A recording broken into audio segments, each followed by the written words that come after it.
Hi guys, let's learn properties of operations on sets in this video.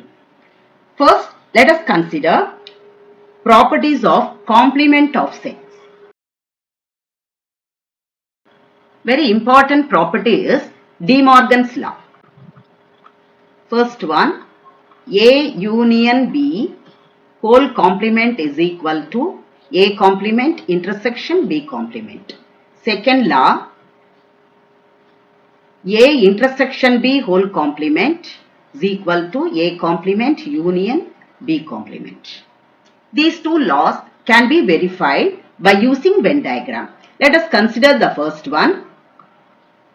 A union B whole complement is equal to A complement intersection B complement.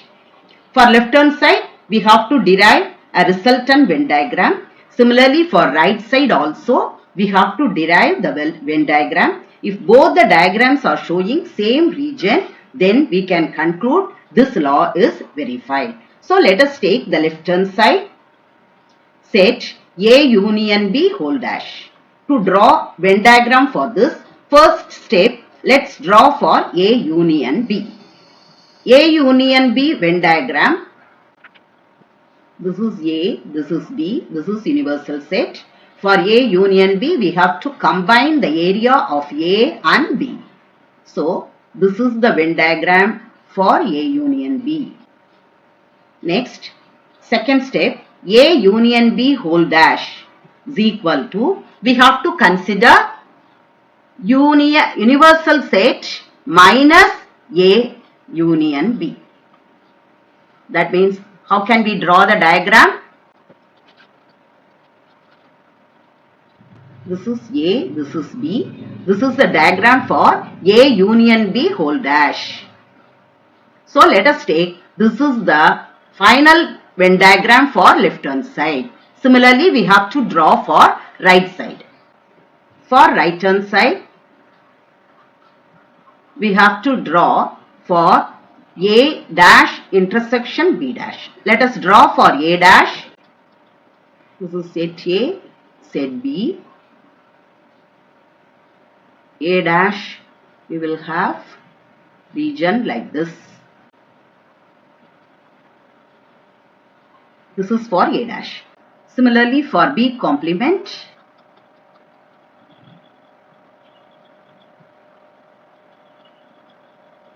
this is the Venn diagram for B complement. Now, we have to derive for A complement intersection B complement. So, common area for both the diagrams, we can write like this. So, this is the final diagram for right hand side.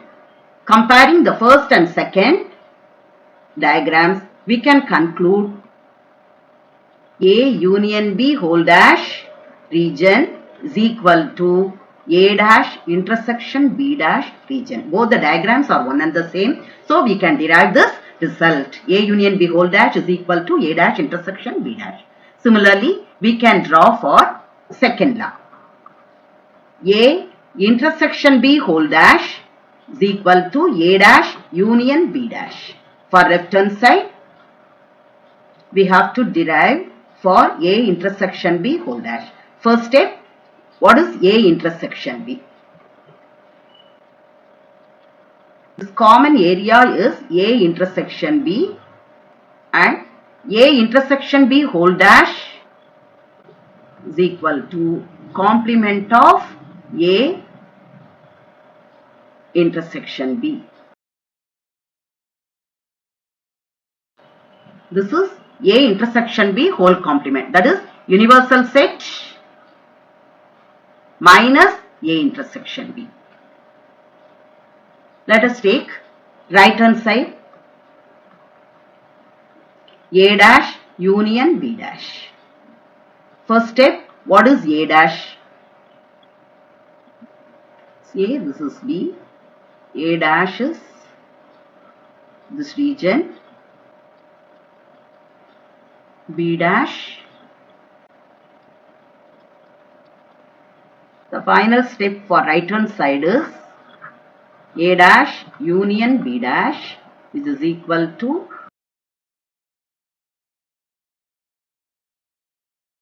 So this is diagram 2. From 1 and 2, we can conclude A intersection B whole dash is equal to A dash union B dash. This is the second law of De Morgan. Okay. Other properties are A union A complement is equal to universal set. A intersection A dash is equal to phi empty set, and A dash the whole complement. Complement of a set is the given set A. Next is phi complement is equal to complement of empty set is universal set. Complement of universal set is phi. Next, properties of the operation of union. First property is A union B is equal to B union A. This is called commutative property. Here A union B, that is combined set of A and B. Set of all elements of A or B are in both. That is the set A union B. Here the order is not important. Order of elements in the set is not important. So however you write the order, elements of A first and B next, or elements of B first and A next. However is the order, the final set is one and the same. So A union B is equal to B union A. So commutative law is true with respect to union of sets. Second one, A union B union C. For three sets, A union B and union C is equal to A union B union C. This is called associative law. Here also the same reason, order of elements of the set is not important. So however you combine the order of elements A, B and C, or A with B and C, both the results are going to be one and the same. So associative law is also true with respect to union of sets. Third one is law of identity. If the given set is A, union with a particular set, the result should be the same set. Then the particular set is called identity element of that operation. So this is called law of identity. Here the identity element is phi. So what is it? If any set is given A, if you have union with a particular set phi, if the result is the same set, then the particular set phi is called identity element of the set. Here phi is empty set. It's very clear. If you combine any set with an empty set, the result is the same set. So with respect to union of sets, phi is the identity element. Next is law of idempotent. A union A is equal to any set union with itself is equal to A. This is called idempotent law. Next is law of universal set. Universal set union A is equal to universal set. These are all the properties of union with respect to sets. Next is properties of operations of intersection.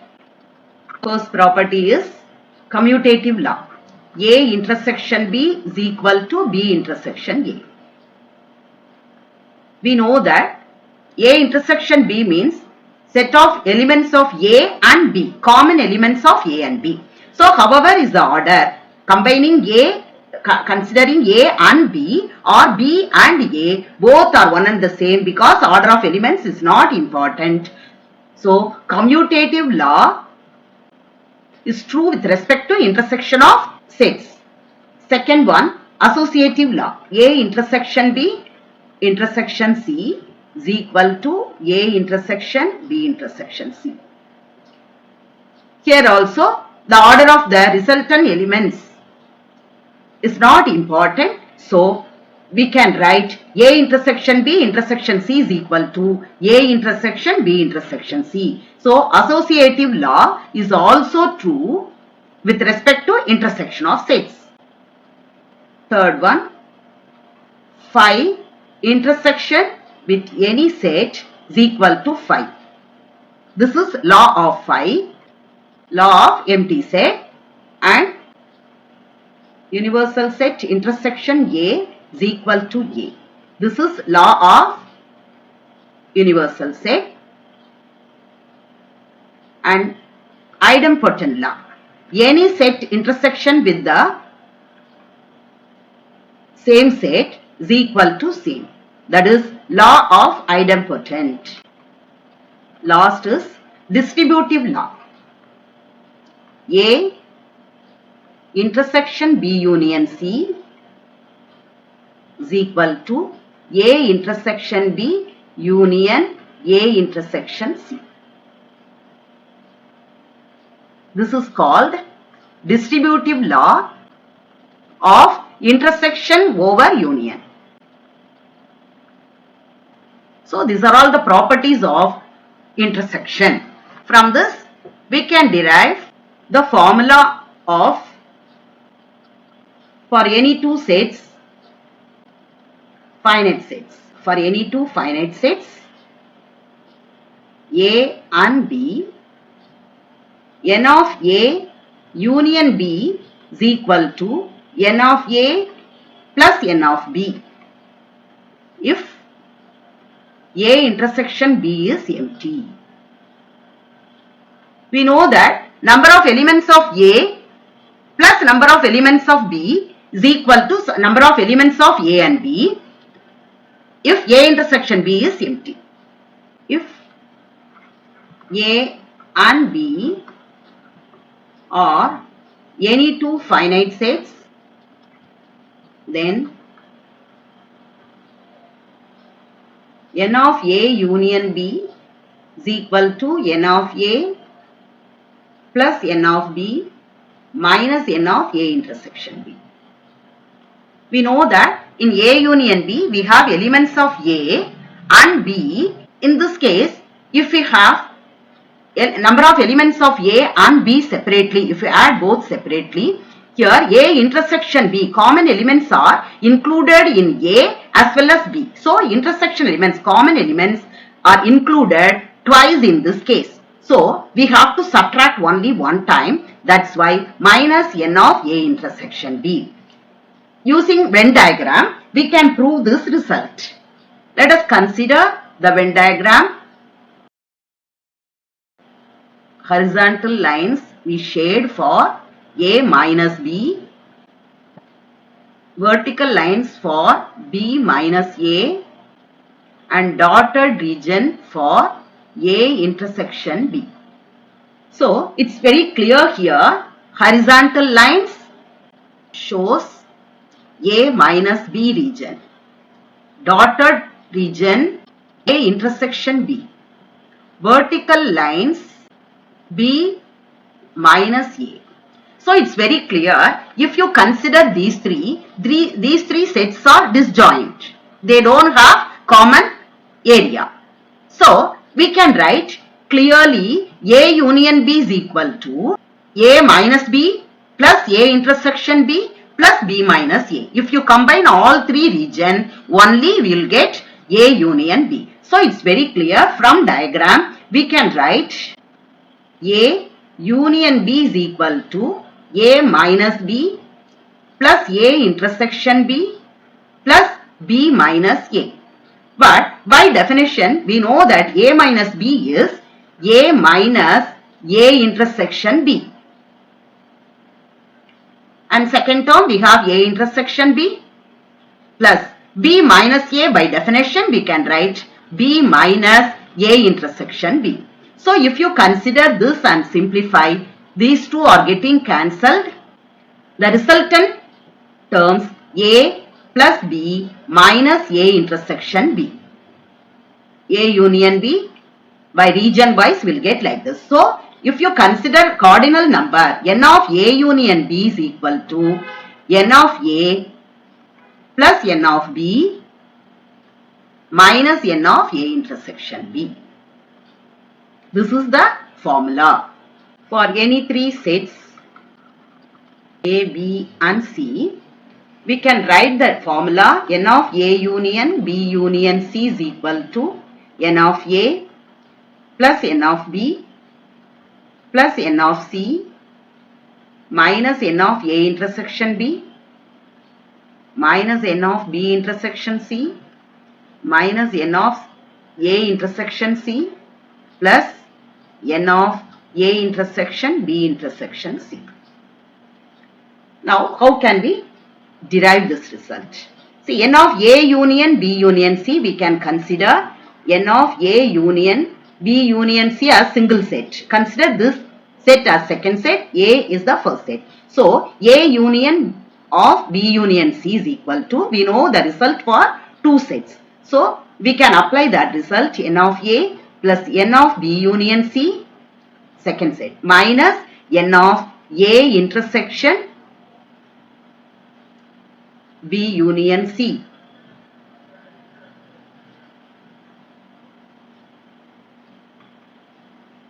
Here n of A plus, applying the formula for two sets B union C, we can write n of B plus n of C minus n of B intersection C minus, we can apply distributive law for this, n of A intersection B union A intersection C. So, we can rewrite n of B plus n of C minus n of B intersection C. Here, again we have to apply the formula for two sets, A intersection B first set, A intersection C a second set. So, if you apply that, n of A union A intersection B plus n of A intersection C minus n of A intersection B intersection A intersection C. So, if we rewrite this, n of A plus n of B plus n of C minus n of B intersection C minus n of A intersection B minus n of A intersection C plus n of A intersection B intersection C. Here, how can we write A intersection B intersection A intersection C as A intersection B intersection C? That we can understand in better way using Venn diagram. See, this is set A, this is set B, this is set C. Now, A intersection B is with horizontal lines, A intersection C with vertical lines. This is horizontal line, A intersection C with vertical lines. So, it's very clear, common element, common region for both A intersection B and A intersection C. Common region is A intersection B intersection C, the center portion. So, it's very clear, we can write A intersection B intersection with A intersection C as A intersection B intersection C.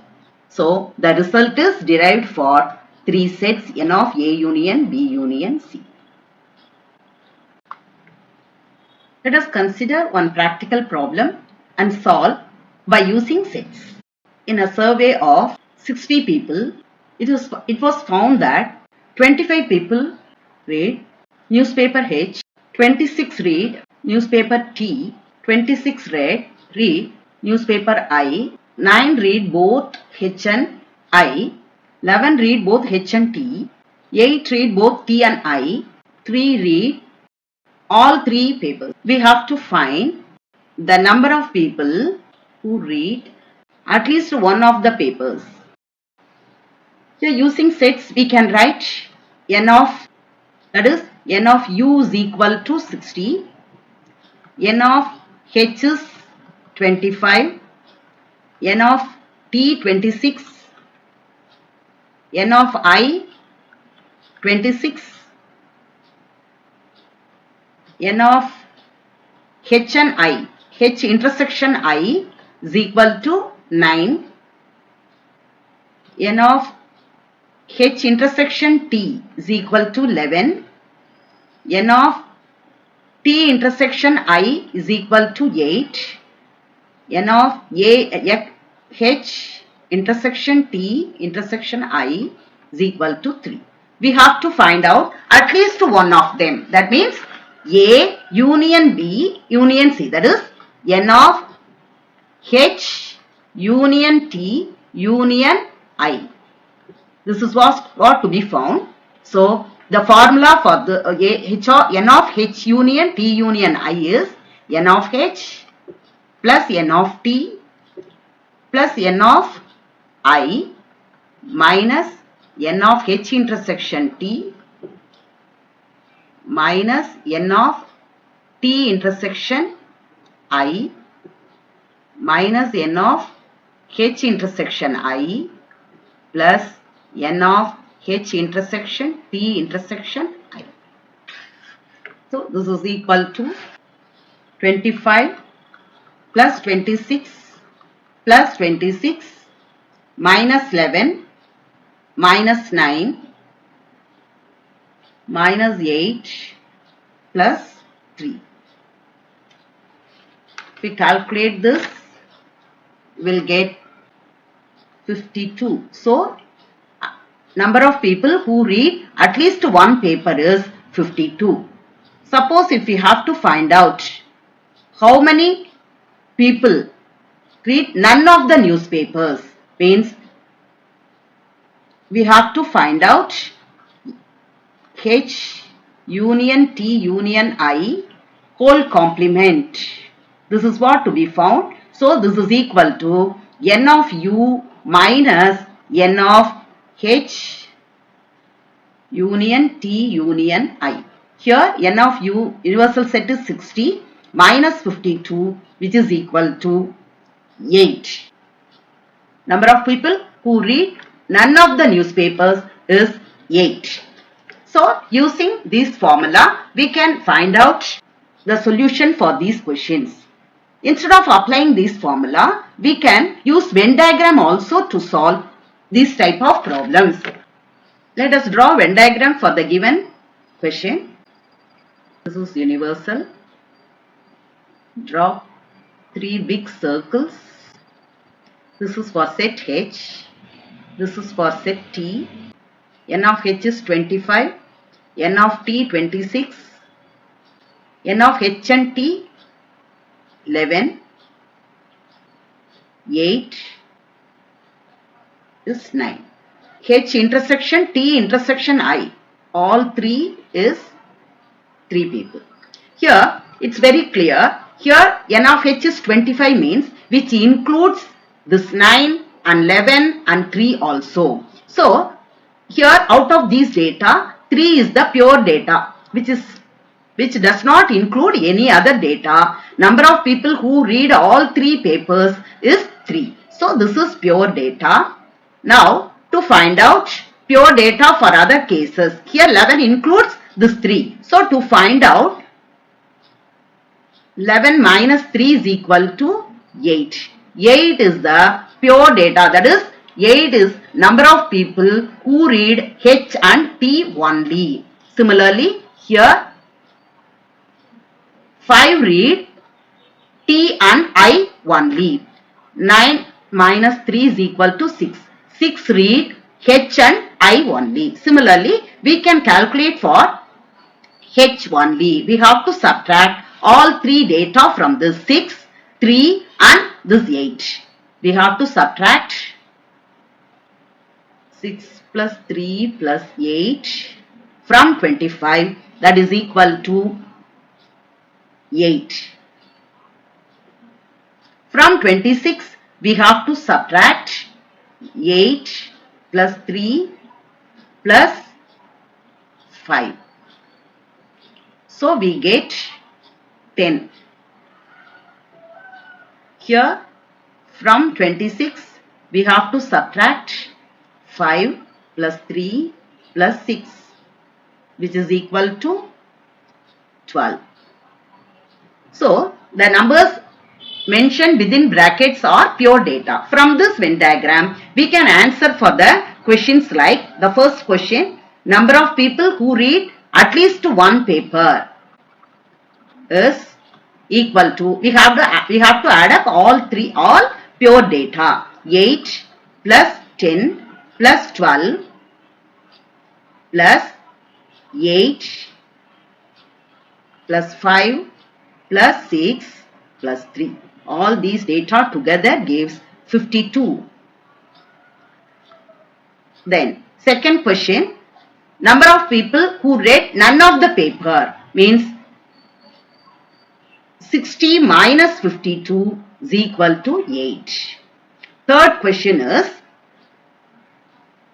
who read at least 2 papers? At least 2 papers, here you will have 8, that is 2 papers and more than 2.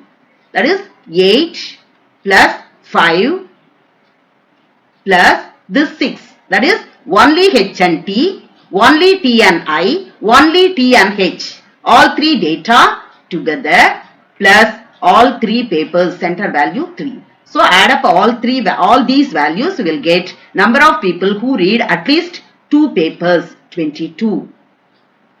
Next question, number of people who read exactly 2 papers. So exactly 2 papers means you will have H and T 8, H and T only 8, and T and I only 5, and I and H only 6. So exactly 2 papers, 19. Number of people who read exactly 2 papers, 19. Next question, exactly 1 paper. Number of people who read exactly 1 paper, you will have H only, T only and I only. So H only is only 8 plus T only 10, 9 only, that is I only 12 is equal to 30. So number of people who read exactly 1 paper is 30. Similarly, we can calculate number of people who read H only. That is equal to 8. Number of people who read T only is equal to, pure data of T is 10. So T only 10. Similarly, we can answer for number of people who read I only is equal to 12. So by using this Venn diagram, we can answer for all such questions.